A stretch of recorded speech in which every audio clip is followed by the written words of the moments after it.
lanjut. WA aja ya. Gua nitip pertanyaan umum aja ya bro. Ada manusia hidup dengan penghasilan lumayan besar, tapi kurang bahagia, banyak hutang, bahkan rumah tangganya kurang harmonis. Kata orang mungkin ada kesalahan atau dosa yang tidak disadari. Bagaimana cara menebus dosa atau kesalahan yang membuat hidup kita tidak bahagia? Sementara kita tidak tahu atau tidak sadar akan dosa atau kesalahan tersebut. Oke, mungkin bisa ditangkap pertanyaan Ustaz. Banyak sekali kita berbuat dosa ya bro. Secara nggak sadar atau tersadar pasti ada. Manusia itu mahal kata Walisi, tempatnya lupa, tempatnya lalai. Sebenarnya pertanyaan itu tadi sudah dijawab. Ini penghasilan besar, tapi gak bahagia. Kan tadi kita udah bilang. Penyambung ya Pak Ustaz tadi ya pertama ya. Kebahagiaan seseorang itu bukan dengan kekayaan, tapi apa? Nah makanya di sini kan ketika kita ngobrol, walaupun santai, tetap aneh bahwa acuan kita, pedoman kita yaitu Al-Quran. Bagus Pak Ustaz, bagi-bagi ilmu kita ya bro. Iya benar. Kita kan pakai ilmu, miskin ilmu. Salah satu tujuan undang Pak Ustaz biar kita sama-sama belajar. Teman-teman juga mungkin belajar. Ya sedikit banyaknya seperti yang Pak Ustaz bilang tadi, pelan-pelan setapak demi setapak kalau kita mendekati agama, insya Allah kita akan tersebut lebih dalam agama itu, insya Allah ya Pak Ustaz. Secara kasat mata, orang ini kelihatannya bahagia, padahal penghasilannya banyak, tapi kita tidak tahu pasti menyelami kehidupan mereka. Kasarannya mohon maaf, penghasilannya banyak tapi hutangnya seleher. Tinggi juga. Tinggal ujung pala doang. Nah makanya ada sebuah ayat di dalam surat An-Nahl ayat yang ke-97. Allah Subhanahu wa taala berfirman ini, man amila shalihan min dzakarin aw untha wa huwa mu'min falanuhyiyannahu hayatan thayyibah. Kata Allah Subhanahu wa taala, barang siapa orang yang melakukan amal soleh, barang siapa orang yang berbuat baik, min dzakarin aw untha, apakah dari laki-laki atau dari perempuan? Ini sama nih. Mau yang berbuat baik laki-laki atau yang berbuat perempuan, ketika dia melakukan satu kebaikan, maka Allah Subhanahu wa taala menjanjikan falah nuhniyannahu hayatan thayyibah. Kami kata Allah akan menghidupkannya dengan kehidupan yang baik. Kehidupan yang baik menurut ulama tafsir itu adalah annahu rizqul halal, adalah rezeki yang halal. Orang yang hidupnya baik, maka janji Allah ketika dia melakukan satu kebaikan, yang pertama Allah kasih rezekinya halal. Makanya kita cari rezeki yang halal dulu, yang berkah. Kenapa? Karena dengan rezeki yang halal ini akan menarik sesuatu yang sedikit akan menjadi banyak. Tapi sesuatu yang banyak ini bukan mendatangkan mudarat, bukan mendatangkan bahaya untuk kita, tetapi mendatangkan manfaat. Biasanya ketika taraf ekonomi naik seseorang, maka pola hidup berubah. Pasti pasti berubah. Padahal begini kita. Umpamanya kita punya penghasilan dalam satu bulan 2 juta. Dari 2 juta ini satu bulan kita bisa nabung 200.000. Nah, ketika bulan berikutnya penghasilan kita 4 juta, kita harusnya bisa nabung berapa? 400.000. Seharusnya ke 400.000. Kan kebutuhan kita tetap sama sebenarnya harusnya. Bisa lebih banyak. Iya awam. Kan lagi miskinnya udah tahu kan. Kadang kan kita begitu kan. Iya. 2 juta sebenarnya kita cukup nih, bisa nabung 200. Begitu bulan depan kita punya 4 juta, harusnya kan kebutuhan kita tetap sama sebenarnya. Hanya apa? Begitu ada uang lebih, pola hidup berubah nih, ya kan? Aku mau beli baju. Nah, gitu. Baju gue kayaknya begitu-gitu aja. Makanya kebutuhan itu sesuatu yang butuh atau hanya sekedar gengsi. Berarti kadang-kadang lifestyle juga suka menjebak diri kita ya. Lifestyle itu. Makanya kan dibilang tadi, dengan pola taraf ekonomi naik, kadang-kadang kita ngebawa. Harusnya tetap kita stay cool aja, tetap aja kan. Nggak usah ke bawah. Makanya dalam Islam itu apa yang disebutnya qanaah. Udah cukup sederhana saja. Walaupun duit kita ada, tapi kita sederhana. Low profile kan gitu lebih asik. Low profile. Oke. Tadi kan enggak, kita enggak. Begitu naik dikit, lu nggak masih udah nggak main gua. udah naik. Timbul dah tuh kadang-kadang mulai berani mohon maaf, comot sono, comot sini. Dalam arti comot tapi utang sono, utang kredit orang gajian masih ada lebih nih hitungannya. Begitu kadang-kadang. Kayak gitu. Gaji 4 juta nih pendapatan, masih ada 2 juta. Masih ada lebih nih. Sepas keuangan, kayaknya ngambil handphone itu untuk beli cicilan. Ambil. Tapi kita nggak sadari dalam kehidupan itu kadang-kadang ada sesuatu yang tidak terduga, kan gitu. Nah ini akhirnya tanpa disadari apa? Ternyata pengeluaran dia lebih besar daripada Defisit, jatuhnya defisit ya. Tapi Ustaz, kalau misalnya dengan begitu dia merasa bahagia, itu bagaimana Ustaz? Gua mau makan di restoran yang ada AC-nya. iya. Biar gua kalau makan gak keringetan mulu. Iya. Dia merasa bahagia Ustaz. Itu bagaimana menurut pandangan Ustaz? Nah kalau dengan itu dibahagia boleh, tapi jangan ada penyesalan sesudahnya. Nah, itu. Kadang-kadang ada sesuatu penyesalan. Makanya begini bro, berat. Nih di Islam kita juga nggak boleh. Wah, mentang-mentang kita harus irit, kita hidup jadi enggak. Islam nggak ngajarin gitu juga. Ngajarin Nggak ngajarin gitu juga. Kita apa? Kadang-kala kita boleh juga nyenengin diri. Tapi ingat, jangan bawaan seneng terus. Gitu kan? Kalau bahasa tenar kan gitu, sekali-sekali ngopi biar tahu hidup itu kadang ada pahit ada manis kan. anti susu. Maksudnya apa? Kadang-kadang kita perlu nih, oh iya dong, jangan makan ayam dulu. Kadang-kadang habisnya rasanya tempe supaya tahu. Oh. Nah, kadang-kadang kita mau begitu enak bu, tapi nggak sadar. Apalagi bahkan nanti ketika kita sudah rumah tangga, kita jangan terlalu nyakek bini, terlalu nyakek anak, atau terlalu perlu. Enggak, Islam nggak ngajarin yang begitu. Istri dikerem mulu, ayam dikerem betelur, bini dikerem mulu.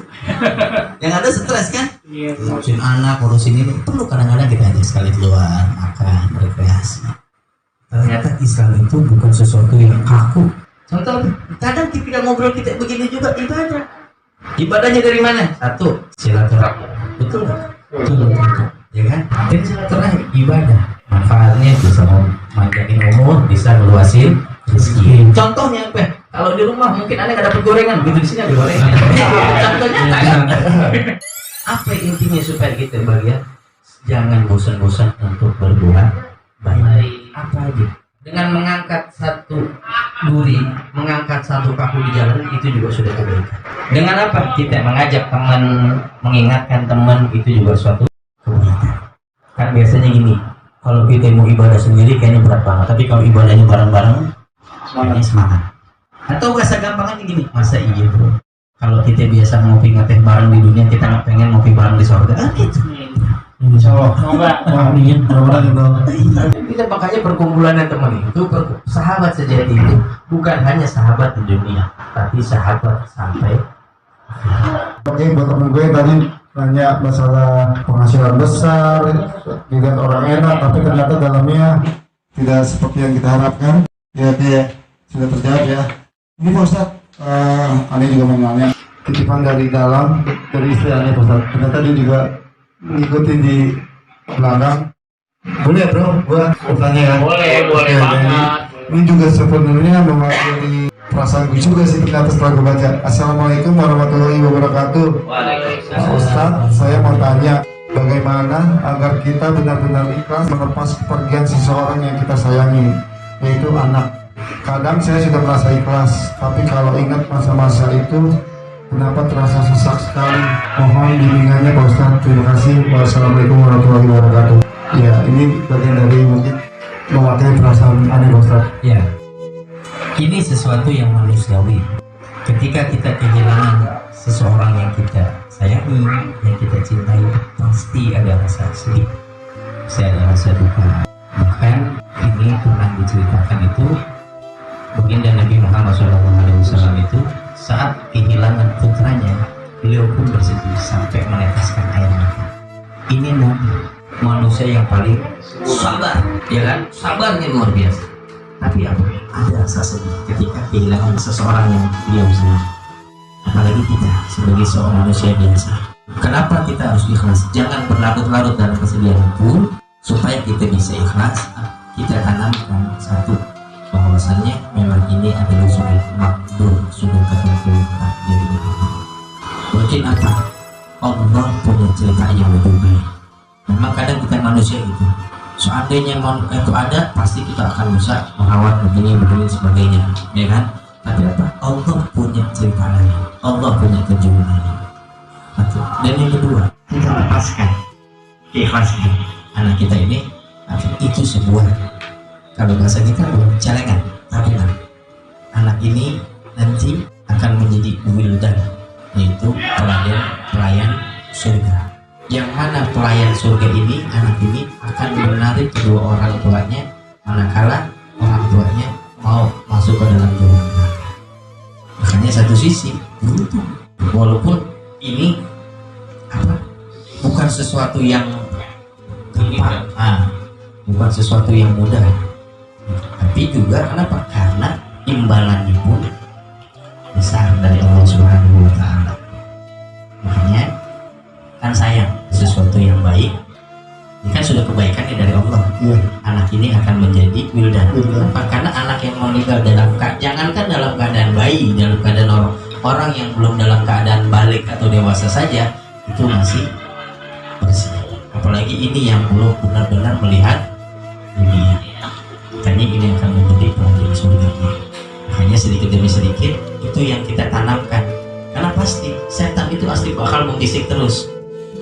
Seolah-olah setan itu coba, kalau tuh anak masih ada, dia bisa begini, bisa begini. Pasti bagian dari bisikan setan. Itu bagian dari bisikan setan. Kadang aneh juga sering merasa bahwa saya berpikir berandai-andai masih ada. Seandainya udah sekian, udah usia sekian. Ya tapi ya mungkin sama lah dengan pertanyaan istri itu, cuma ya ternyata kalau itu bagian dari hasut setan. Mungkin apa sih yang harus bisa kita lakukan untuk menghindari hal berandai-andai, seandainya anak kita masih ada, andainya kita waktu itu ada di rumah menolong, atau mungkin kita menemani saat lahiran atau apa. Makanya itu yang tadi yang kita ingat bukan keburukan, bukan kesedihannya, tapi yang kita ingat ini apa? Oh, anak ini nanti akan menunggu saya di surga. Anak ini akan membawa saya ke dalam surga. Anak ini yang sudah menjadi satu pegangan kita di dalam surga. Anak kita ini sudah berada di dalam surga. Nah, wildan ini tugasnya nanti ditanya sama Allah. Ayo wildan, masuk engkau semuanya ke dalam surga. Ada satu wildan yang dia dalam keadaan berwajah murung. Ditanya sama Allah Subhanahu wa Ta'ala, apa yang menyebabkan kemuranganmu? Ya Rabb, saya belum mendapati orang tua saya di dalam surga. Cari, Allah suruh cari, dan anak itu yang akan menarik kedua orang tua di dalam surga. Jawaban yang cukup melegakan ya. Mudah-mudahan istri Ani juga bisa pelan-pelan mulai. Walaupun itu dia tadi memang nggak gampang untuk semudah itu kita menganggap nggak. Ya sampai sekarang pun Ani juga kadang-kadang suka merasa rindu, suka merasa ya rindu lah, maksudnya cuma ya untuk disesali dapat. Mungkin kalau rindu itu mungkin wajar namanya kita merindukan gitu. Darah daging ya Ustaz ya. Darah daging. Jangankan darah daging, kita punya sesuatu barang nih, handphone atau HP hilang, apalagi tuh handphone mulai kasarannya, wah kita nih gini-gini tuh boleh nabung, boleh susah ya kan.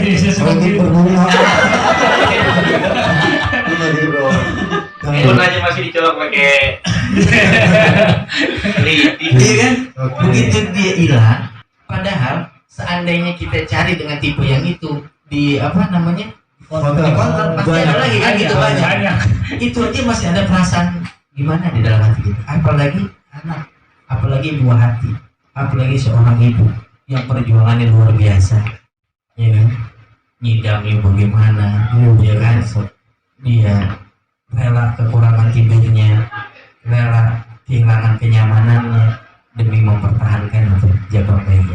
Oke, mudah-mudahan istri Ani juga bisa tenang dengan jawaban-jawaban seperti ini. Jadi ini Mak, sebenarnya obrolan ini semakin asik ya bro. Ini tidak hanya bermanfaat untuk kita, mudah-mudahan bermanfaat juga untuk keluarga gua, khususnya teman-teman gua dimanapun berada. Mudah-mudahan ini juga bagian dari manfaat untuk mewakili perasaan gua tentang sebenarnya kehilangan anak itu kebahagiaan atau kesedihan. Ternyata kalau kita penjelasan dari Pak Ustadz, ternyata Allah punya rencana yang lebih baik buat anak kita. Jadi buat siapapun atau khususnya buat gua dan keluarga gua, insya Allah ya dengan penjelasan ini bisa lebih ikhlas lagi. Oke, kita lanjut ke Pertanyaan mau bacain berat. Pertanyaan ketiga berat. Amalan apa yang kita kerjakan agar kita bisa berkumpul kembali dengan keluarga di tempat terbaik nanti, Ustaz? Makanya ini kan satu ayat ini baru dibaca sepotong nih. Ya kan? Tadi barang siapa orang yang berbuat soleh, melakukan kebaikan, Allah janjikan satu apa kehidupan yang baik berupa kehidupan dunianya. Kemudian janji ini tidak berhenti sampai di sini kata Allah Subhanahu wa taala. Tapi Allah janjikan lagi apa? Wala najziyannahum ajrahum bi ahsani ma kanu ya'malun. Maka kami akan balas mereka, kami akan memberi pahala mereka dengan kebaikan yang telah mereka kerjakan. Menurut para ulama tafsir, kehidupan ini, janji ini adalah berupa Allah akan memberikan pahala, memberikan ganjaran yang akan membawa kita ke dalam surga. Kalau kita mau berkumpul lagi dengan sahabat kita, berkumpul dengan keluarga kita, jangan bosan-bosan untuk berbuat baik. Jangan bosan-bosan untuk melakukan amal soleh. Yang paling penting dalam kehidupan kita yang menjadi pokok dalam ibadat kita, satu, jangan tinggalkan sholat lima waktu. Kenapa? Ibaratkan dalam anggota tubuh, sholat itu ibaratkan kepalanya. Makanya kalau kita sholat ini akan melengkapi, menutupi apa dari ibadat itu. Makanya nanti sholat ini yang paling bakal pertama Allah tanya di hari kiamat. Ustaz, saya wakili pertanyaan mungkin anak muda zaman sekarang. Ya, Gue udah kapan gue masih muda bro. udah 30 tahun yang lalu. Pertanyaannya tuh simpel. Sebetulnya cinta seperti apa yang bisa menumbuhkan kebahagiaan? Cinta terhadap siapa ini? Cinta terhadap siapa? Ya, itu maksudnya cintanya yang seperti apa atau cinta kepada siapa yang bisa menumbuhkan kebahagiaan dalam diri kita? Misalnya cinta menurut saya nih, cinta kepada orang tua itu menumbuhkan kebahagiaan. Atau cinta ke orang lain itu menumbuhkan kebahagiaan. Nah, cinta yang menumbuhkan kebahagiaan, cinta yang menuntun kebahagiaan itu adalah cinta yang berlandaskan syariat Islam, cinta yang berpijak di atas koridor syariat Islam. Karena kan Islam itu agama cinta. Kita harus cinta sama orang tua, kita cinta sama teman, bahkan cinta dengan pasangan pun itu menuntut kita kebahagiaan dengan catatan tanda kutip. Ya kan? Apa? Iya dong. Tapi kan sekarang anak muda kadang gitu kan, cinta buta. Akhirnya jadi bucin. Ya. Padahal belum terbukti itu ke saya. Iya. Iya. Kameramen kita bro. Bisa dulu. Kameramen kita. Iya, kadang kan begitu kan. Jadi nih cinta, aneh bakal bahagia kalau aneh bertemu. Padahal belum tentu. Iya kan? Ketika kita cinta lebih mencintai pasangan kita yang notabene-nya itu bukan cinta yang berlandaskan syariat Islam. Kenapa? Karena nggak ada mau dari mana ceritanya di dalam Islam itu mengajarkan pacaran. Makanya ada salah satu caranya nggak pacaran kita namanya taruh. Ustadz kalau taruh baru kenal 3 bulan tuh gimana katanya? Orang yang pacarannya 3 tahun kayak kredit motor aja putus-putus juga. Tapi apa? Jadi enggak kita kalau semakin lama akan mengenal satu sama lain, enggak jadi jaminan. Oke, terus ini masalah ta'aruf itu kan lebih menjurus atau step awal untuk orang yang ingin menikah ya. Ta'aruf itu ya. Kalau dalam ta'aruf itu sebenarnya kalau dalam Islam itu batasannya seperti apa sih? Boleh ketemu atau boleh ngobrol atau memang langsung ketemu langsung nikah? Itu banyak orang mungkin bertanya kalau ta'aruf itu. Nah, kalau dalam syariat itu kan dikasih 3 kali kesempatan. Kenapa? Untuk lebih meyakinkan. Kita datang, taruh tuh nggak berdua, taruh rame-rame. Kalau berdua bukan taruh berdua gitu Ustaz. Iya, kita datang. Enggak, walaupun kita nggak ada orang tua, kita datang sendiri. Yang penting kita temuin dia dengan orang tuanya. Atau kita jangan hanya dengan berdua, kan biasanya gitu. Kalau 2 orang laki-laki dan perempuan berdua, yang ketiganya kalau dengan bapaknya kan kita lihat kenal. Kenapa? Dengan dalam keadaan terbuka itu pikiran-pikiran yang macam-macam itu yang notabene nggak pas itu kan nggak ada. Makanya kita datang, kenal, lihat, ini perempuannya, oke, kita minggu depan atau bulan depan balik lagi. Kan kadang begini biasanya, sekali pernah lihat, bener gak sih? Dia menegesin. Menegesin. Namanya cinta. Kalau gitu ya, oke. Makanya cinta bisa membawa jelas, karena cinta itu, kasih sayang itu diajarkan di dalam Islam. Tapi kembali lagi, cinta yang mendatangkan kebahagiaan kalau cinta ini berdiri di atas rangka, di atas syariat agama. Kalau selagi dia tidak mengikuti syariat agama, jauh akan dari cinta. Kayak kisah cintanya Laila Majnun. Siapa? Tanya Ustaz. Berarti taruh itu ya, ada 3 tahapan atau mungkin. Iya. Tapi kalau misalnya seseorang itu sekali sudah mantap, nggak masalah. Oh, Cuma di batas waktu ini 3 hari, udah. 3 kali. Iya, Iya, oh, jadi gitu. oke. Ya contohnya gini aja deh, kan ada itu beli sesuatu CLBK ya, cat lama beli kagak nanya, tidak orang bolak-balik tanya lagi, akhirnya ujung-ujungnya nggak jadi, makanya dikasih batasan, udah 3 kali. Kalau udah lihat bolak, jadi intinya ketiga mau terus enggak. Jangan PHP. Jangan PHP. Oke. Tanam lagi tuh. Oke. Ya kan karena begini, kasihan perempuannya. Ada seseorang yang mau takdirnya lagi taruh. Ada yang mau datang kan nunggu ini selesai dulu. Iya benar. Kalau ini sudah selesai, ini mundur baru yang lain boleh. Oh, gitu. Kalau yang ininya nggak jelas, bagaimana dia mau? Nah, sekarang ngambang tuh PHP nanti. Ngambang. Iya. Pusing. Kita PHP pusing. Ya makanya kan kita tegesin. Makanya kita biar paham. nggak apa-apa bolak-balik sampai 3 kali nggak apa-apa. Kalau buat tegesin mah. Oke. Lanjut sambil dimakan Pak, sambil diminum, Bro. Oke. Lanjut pertanyaan berikutnya Pak. Pertanyaan keempat ya dari WA juga. Apa bisa kita kodo sholat kita di masa lalu karena dulu sering lalai meninggalkan sholat 5 waktu?